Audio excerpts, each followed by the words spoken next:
this is a first on hands-on review of EUD from none other than Umair sir himself. Umar कैसा रहा तुम्हारा पहला दिन eight EUD? Amazing. क्या क्या किया तुमने? लाइक आई वाज एक्सपेक्टिंग कि वो लोग ऐसा ही पढ़ाएंगे, तो इस वजह से मेरे लिए तो ठीक है, नॉर्मल ही रहा. But from a normal point of view, जो लोग जामिया में पढ़ रहे हो, एमयू में पढ़ रहे हो, या फिर इनफैक्ट DU में पढ़ रहे हो, तो अगर AUD में आके वो लेक्चर लेंगे तो it would be completely different. तुमने मुझे ये भी बताया था कि आई गेस तुम लोगों के एग्जाम्स नहीं होते. Why is that? हाँ, मतलब कुछ कोर्सेज में होते होंगे, नहीं पता, पर हमारे कोर्स में ऐसा ही कि एग्ज़ाम वगैरह उन लोग का नहीं है सिस्टम. तो बेसिकली जैसे टीचर आया आज, टीचर आया तो उन्होंने सबसे पहले ये कहा कि नाम हम पूछे, फिर उसके बाद कोई मतलब जब जाने लगे लेक्चर देके, तो कोई बच्चा बोला attendance. I love this question. तो सर बोल रहे हैं कि अटेंडेंस, कह रहे हैं कि बेटा देखो, क्लास में तुम आ रहे हो, तुम आओ, तुम्हारा मन करे आओ, तुम्हारा मन लगे आओ, नहीं मन करे मत आओ. हम तुमको पास तो करवा ही देंगे, ग्रेड व्रेड का कोई यहाँ पे मसला नहीं है. पास हो जाओगे, मन लग रहा है, अच्छे से पढ़ना है, पढ़ लो, आ लो.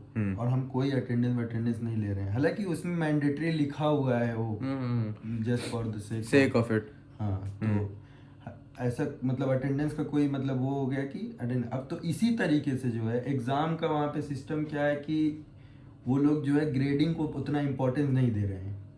कि लाइक हम बचपन से ही सुनते आते हैं, कभी कभी मतलब बचपन से नहीं, मतलब बचपन से तो एग्ज़ाम का इम्पोर्टेंस होता है कि एग्ज़ाम मार्क्स, मगर धीरे धीरे जब थोड़ा सा सिविलाइज्ड वे में होना शुरू होते हैं, तो कभी कभी बड़े बड़े लोग के मुंह से सुनने को नहीं मिलता है कि एग्ज़ाम का कुछ इम्पोर्टेंस नहीं है, इसलिए ये सब. तो मगर वो कभी अप्लाई होते हुए नहीं देखा. पर यहाँ पे मैं पहली बार अप्लाई होते हुए देख रहा हूँ कि वो एग्जाम्स को इम्पोर्टेंस नहीं दे रहे हैं, बिल्कुल भी इम्पोर्टेंस नहीं दे रहे हैं. लाइक अभी दो लेक्चर थे हमारे, 2-2 घंटा के. पहला लेक्चर था क्लिनिकल लेक्चर्स ऑन साइकोपैथोलॉजी.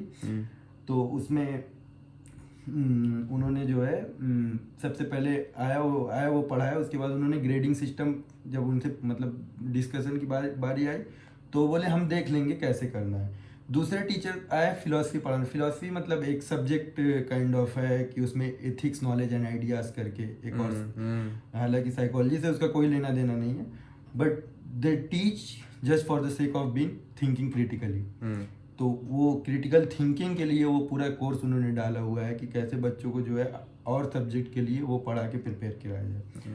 ठीक है. तो जब उन्होंने ग्रेडिंग का सिस्टम बताया तो बोले कि हमारा है कि मूवी एनालिसिस 30%, 5-6 मूवीज़ वगैरह देंगे तो उसको जो है एनालाइज करना पड़ेगा, उस पर जो है अपना कुछ पॉइंट ऑफ व्यू लिखना पड़ेगा तरीके से क्रिटिकली, वो हम देखेंगे किस तरह से कौन लिख रहा है.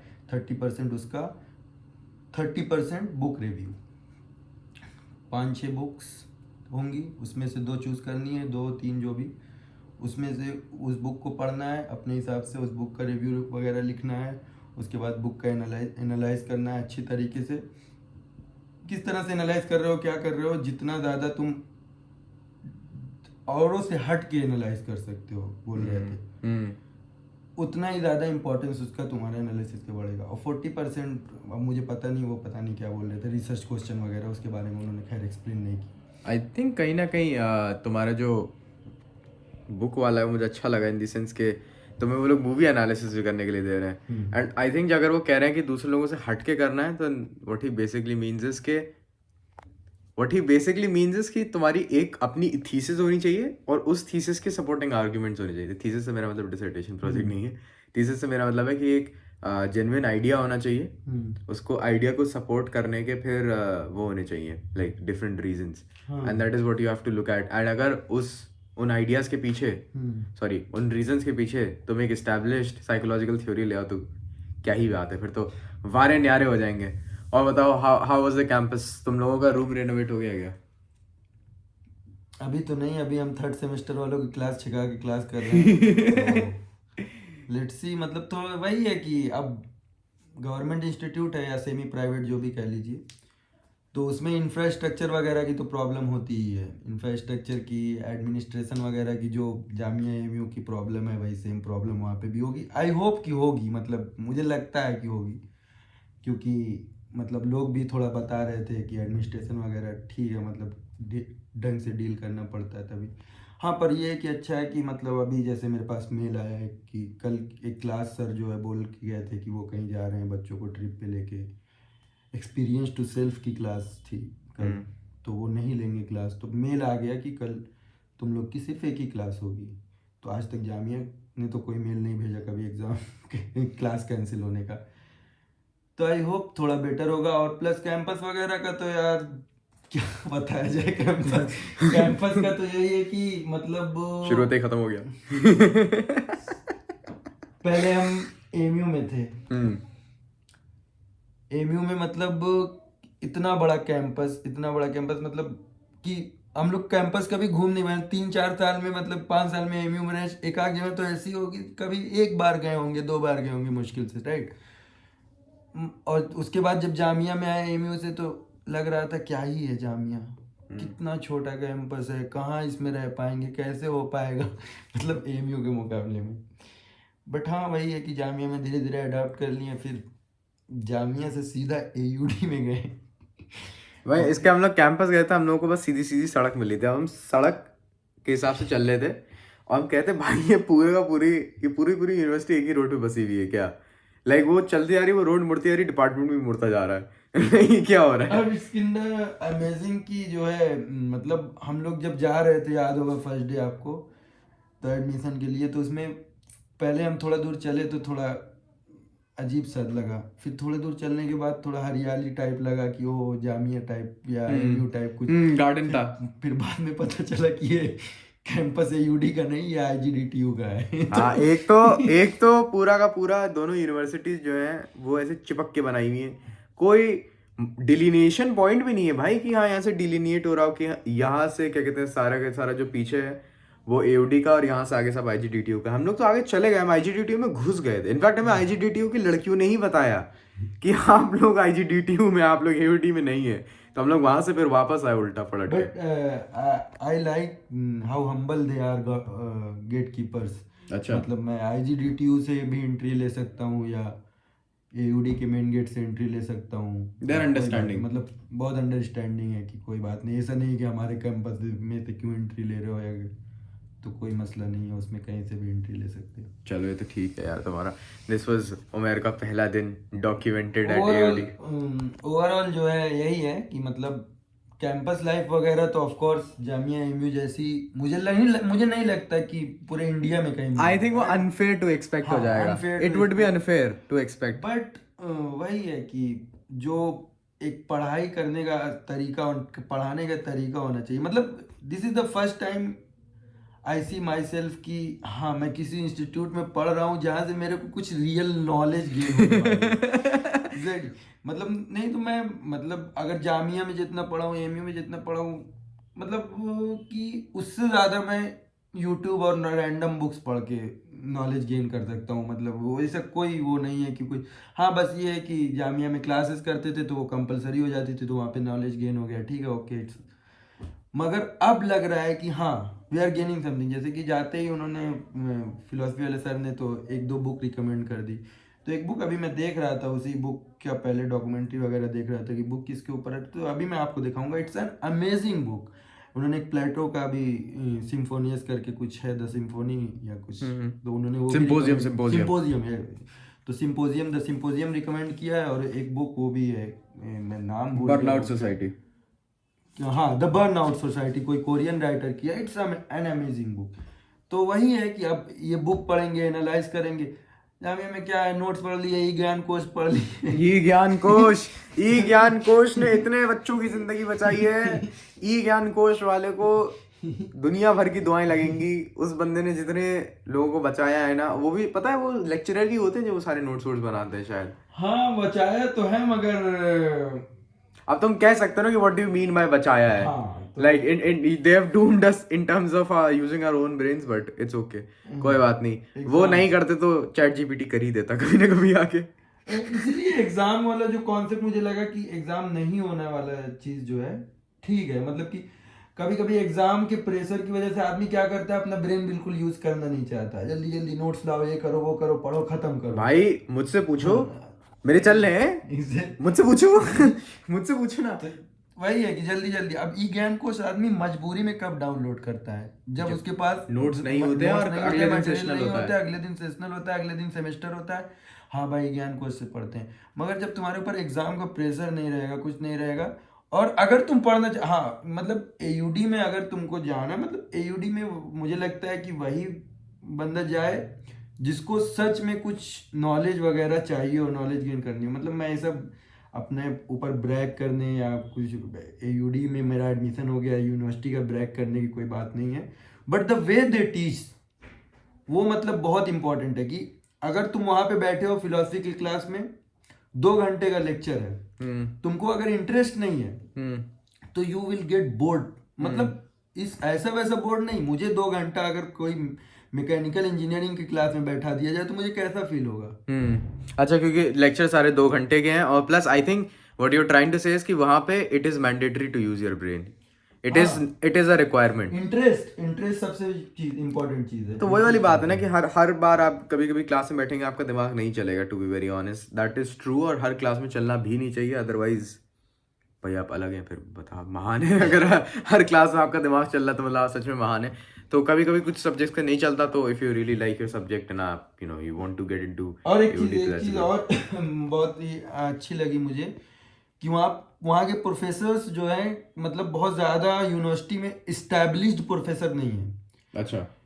लाइक ये प्रॉब्लम, फिर से मैं एमयू जामिया को क्रिटिसाइज कर रहा हूँ, मतलब मैं, मेरा मकसद कुछ नहीं, मगर जो प्रॉब्लम्स हैं वो प्रॉब्लम्स हैं। मतलब भाई आप अलीगढ़ में, मतलब आप तो अलीगढ़ में ज़्यादा मैं अच्छे से जानता हूँ। टाइम गुजारे हुए हैं, क्या हाल है अलीगढ़ में प्रोफेसर्स की। वहां पे पढ़े प्रोफेसर वहीं पे स्टैब्लिश्ड हो जाते हैं और 20 साल 25 साल 30 साल वहीं पे पढ़ा के वहीं पे रिटायर हो जाते हैं। तो they kind of take, they always take it granted. मतलब कुछ प्रोफेसर पढ़ाते हैं अच्छा, नो डाउट एमयू में बहुत अच्छे अच्छे प्रोफेसर भी हैं, मगर ग्रांटेड वाली चीज जो है वो कहीं ना कहीं इंसान के दिमाग में आई जाती है कि हाँ तो अपने बाप का एमयू है, मतलब काइंड ऑफ की हम कुछ भी करें। वही चीज धीरे धीरे जामिया में भी मैं देखा हूँ, जामिया में भी ठीक है, मतलब मेरे सोशियोलॉजी डिपार्टमेंट के प्रोफेसर जो थे कंपेरेटिवली काफी सही थे, मगर फिर भी एज के मुकाबले में 50+, ज्यादातर 50+ रहे होंगे। मगर यहाँ पे मैं देखा हूँ 35 to 45 के बीच के प्रोफेसर हैं। उससे ज्यादा एज नहीं होगी, मतलब मैं तो अपना गेस कर रहा हूँ, मगर पता चल जाता है 35 to 45 के बीच के प्रोफेसर हैं जितने भी। हाँ, मुझे समझ में आ गया था जब उनमें से एक ने तुम्हें फाइट क्लब रिकमेंड करी है देखने के लिए।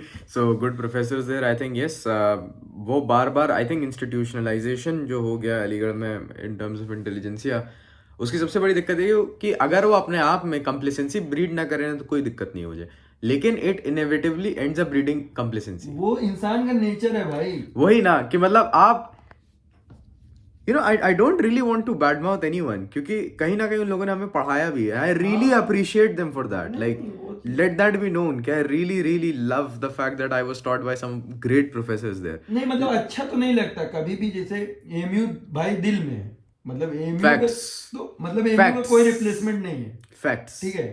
एमयू के बाद कोई रहेगा तो जामिया रहेगा, ठीक है। मगर वही है कि बुरा लगता है अंदर से, मतलब क्रिटिसाइज करने में भी अच्छा थोड़ी लगता है, मगर कुछ चीजें जो प्रॉब्लमेटिक हैं उस पे, मतलब वही है कि जब जा रहे हैं बाहर, आई थिंक वो कंप्लेसेंसी कहीं ना कहीं it shows in our slow pace for development and in our slow pace for taking up things जो बहुत ऑब्वियस होनी चाहिए। Like I have been told कि we are now gone back to you know taking handwritten assignments, जो शायद नहीं होना चाहिए अब, क्यों भाई कोविड से आप आ रहे हैं, आप टाइप्ड असाइनमेंट से सीधा हैंडरिटन असाइनमेंट वापस क्यों जाएंगे आप?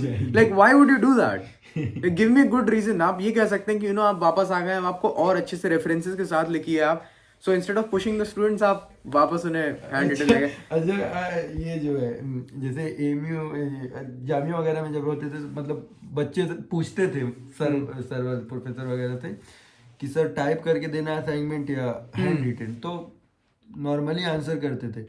पर यहाँ पे जब एयूडी में एक बच्चे ने पूछा कि सर, तो इट्स काइंड ऑफ कि क्या ऑकवर्ड क्वेश्चन पूछ रहा है, मतलब ऐसा नहीं होता है कि अरे ये कौन सा क्वेश्चन है, मतलब वहां पे उनका एक तरीके से पढ़ा के वैसा रेपुटेशन बनाया कि हमको इस चीज से मतलब नहीं है। मतलब वो अपने लेक्चर्स में ही इस चीज को इन्फर कर चुके हैं काइंड ऑफ, कहीं ना कहीं बैक ऑफ द माइंड तुम्हारे दिमाग में बैठा, तो ये सब चीज से ऊपर उठ चुके हैं। तुम बाहर टाइप करो, ये अटेंडेंस ये सब मतलब दूर की बात है।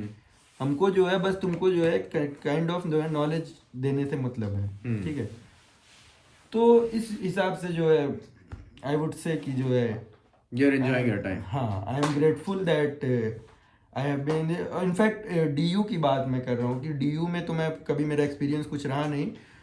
डीयू के मेरे क्लास में 80% स्टूडेंट्स हैं। Okay. इनफैक्ट एक लड़की इंटर करती है, तो सर उससे तो सर सबका इंट्रोडक्शन ले चुके, तो वो लड़की लेट से आई, सर बोल रहे हैं ना नेम, तो वो कुछ नेम बताए अपना, तो सर बोल रहे हैं you are from DU right. अरे बाप रे, व्हाट द हेल, ये क्या था?